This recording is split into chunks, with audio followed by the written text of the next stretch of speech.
সেই সরকার যদি জনগণের না হয় তাহলে আমরা এই সরকারটি কি করব?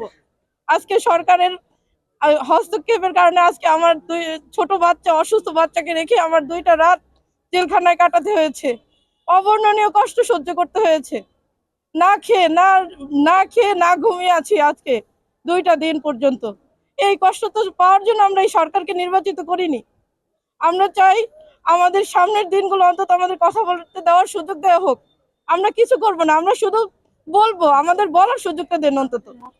আমাদের মত আমরা যেন তুলে ধরতে পারি, আমরা এটাই চাই, আমরা এই আশাই ব্যক্ত করি। সবাই বলবে যে এটা কোনো অন্যায় লেখে নেই, সে লিখছে জনগণের কথা চিন্তা করে, যেটা জনগণ তুলে ধরতে পারে না, সবার মধ্যে এই সাহস থাকে না। এখন আমরা এরকম লিখবো, এখন তারা যদি এটা সহ্য করতে না পারে, সিস্টেম পাল্টাচ্ছে না কেন? তারা কেন এগুলি তারা বলাবে কেন? মানুষ দিয়ে জেলখানা কয়টা বানাবে? পৃথিবীর সবাই বলবে, বাংলাদেশের সবাই বলবে সে জেলখানা কয়টা বানাবে। সবাই ধরে ধরে জেলে ধরবে।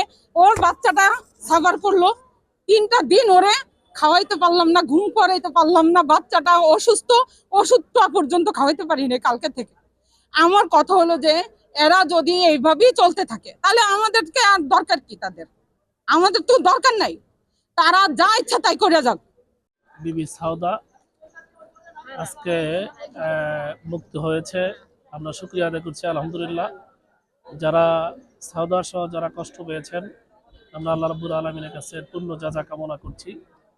আমাদের বক্তব্য একটাই, 17 বছর যে ফ্যাসিজম এবং ডিজিটাল অ্যাক্ট করে মানুষের কণ্ঠ স্তব্ধ করতে চেয়েছিল, আবার পুনরায় যাতে এই নবনির্বাচিত সরকার সেটি না করে, আমরা সরকারের কাছে উদাত্ত আহ্বান জানাবো। এবং আমরা জানতে চাই, দেশের মানুষ জানতে চায়, কি ঠুনকো অজুহাতে, কাদের ইশারায়, কার নগদর্পণে এই কাজটি হলো। আমরা যদিও বিক্ষোভ কর্মসূচির ঘোষণা দিয়েছিলাম, আমার বোন মুক্ত হয়েছে, জামিন পেয়েছে, এই জন্য আমরা সরকারকে সহযোগিতার জন্যই, প্রশাসনকে সহযোগিতার জন্যই আমাদের কর্মসূচি স্থগিত করেছি।